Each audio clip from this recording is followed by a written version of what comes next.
explain that that little island establishes its rule over the whole world? Britain rules the world. And Britain controls the seas of the world. In 1914, Britain commanded every strategic naval port in the whole world. This was not by accident. That the only man who can explain the emergence of Britain as the ruling state in the world at the time when it emerged is a man named Muhammad. Allah's blessings be upon him.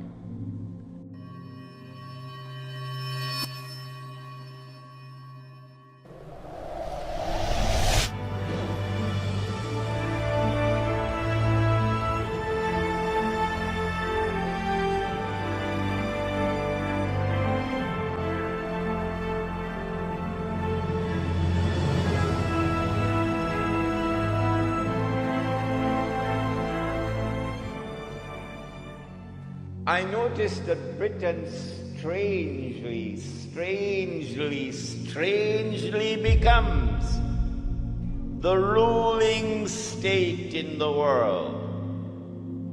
Come on, you explain to me. How do you explain a little obscure island off the coast of Europe, which never walked on the stage of history? An island that Napoleon contemptuously dismissed as a nation of shopkeepers. How do you explain that that little island establishes its rule over the whole world? Britain rules the world. I want to suggest to you tonight that the only man who can explain the emergence of Britain as the ruling state in the world at the time when it emerged is a man named Muhammad. Allah's blessings be upon him. And the explanation is that this is the work of the Antichrist. In 1914, if you would go back and do some research, you will find, as yet, air power has not as yet come. Your armies commanded the land, and your navy commands the sea. And Britain controls the seas of the world. In 1914, Britain commanded every strategic naval port in the whole world. This was not by accident. It is time for us to sit back now and read history once again. It is because Britain was poised at that moment, commanding the seas around the world. And the Zionist movement had accumulated this vast chest of money through the diamond mines of South Africa. That in the summer of 1914, they were ready to strike with an act of terrorism. An act of terrorism which changed the world. I want to suggest to you that the authors of that act of terrorism in the summer of 1914, through which the Archduke Franz Ferdinand was assassinated in Sarajevo, are the same authors who planned and executed the September 11 attack on America. In the summer of 1914, There were 6 major powers in Europe: Britain, France, Russia, Germany, Austria-Hungary. That's 5. That's 5. Number 6? Number 6? Who remembers number 6? Number 6 was the Ottoman Islamic Empire. I mean, we forget about it. 6 major powers in Europe. And the Holy Land was under the control of the Ottoman Islamic Empire. The Archduke Franz Ferdinand was assassinated in Sarajevo. And the fingerprints or the footprints, which were of course manufactured, led to Russia. It was intended to lead to Russia.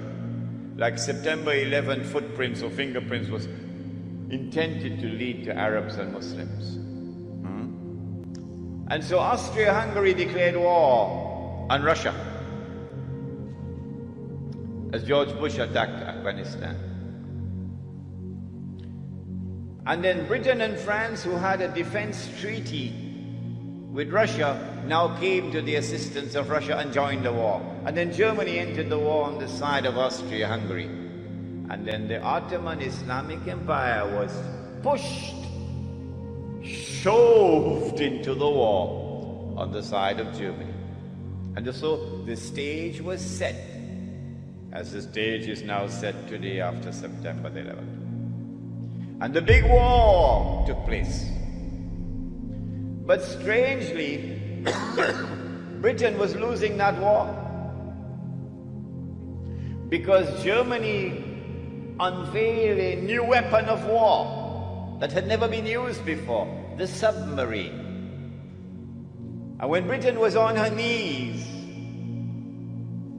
facing defeat, Britain, which was the ruling state in the world, is now facing defeat. Then the German Jews went to the British government and said, let's make a deal.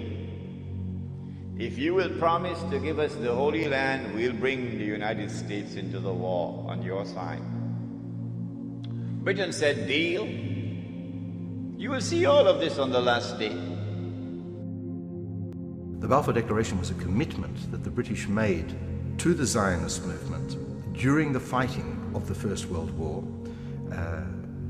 wherein Britain undertook to establish a Jewish national home. So the original commitment is in November 1917, when the British promise the Zionist organization that they would support the creation of a Jewish national home if they win the war. And the question is, why did the British make this announcement? You must understand that each of the Allied powers was trying to curry favor with all sorts of ethnic minorities in Europe in order to gain an advantage in the conduct of war. The British believed that the Jews had a lot of influence amongst the socialist and the Bolshevik governments in Russia. And they thought that if they give the Jews what they want, that'll keep the Bolsheviks happy. Now, that of course is absurd, because the Bolsheviks weren't in the slightest interested in Zionism. It has also been argued that the British shared a biblical vision of the return of the Jews to the Holy Land. In fact, the decision to issue the Balfour Declaration and to undertake this commitment was a hard-headed decision based on diplomatic and strategic needs. In particular, the British were about to invade Palestine, which was still controlled by the Turks. They wanted the assistance of the Jews in Palestine, and they got that assistance. They wanted the support of the American Jewish community. They got that assistance too. So the Balfour Declaration was a very worthwhile document for the British. There was a guy who had been born in Boston, Massachusetts on December 30th, 1809, a guy by the name of Albert Pike. He was an impressive intellect.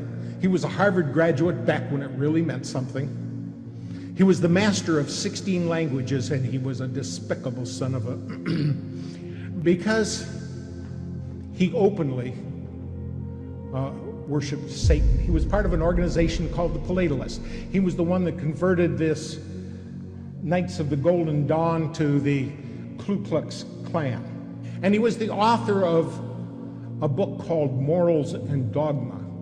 It is the most revered text among the Masons, and in this text on page 321, Albert Pike said, "It is Lucifer, the morning light, whose seething energies you must learn to control or implement."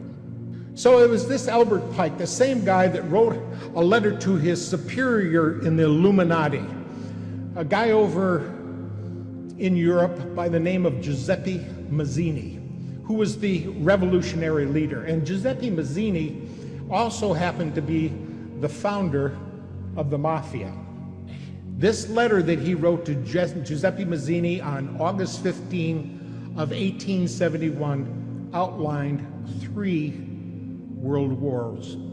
And the first of those world wars was to be fomented between the differences between the German nationals and the Brits, and end up with the downfall of Tsarist Russia and the rise of communism. Any of us who studied any history at all knows that's exactly how World War I took place. Then World War II was fomented between the Zionists, between the German nationalists again, and the Brits to bring us in. And in World War II, Israel was to be born, and the Zionists were given power. So since the first 2 wars came off just exactly as that letter said, and that letter used to hang right in the British Museum library until 1977, when Baron Rothschild became a director. And as soon as he was on the board of directors, that letter disappeared from the library. Immediately.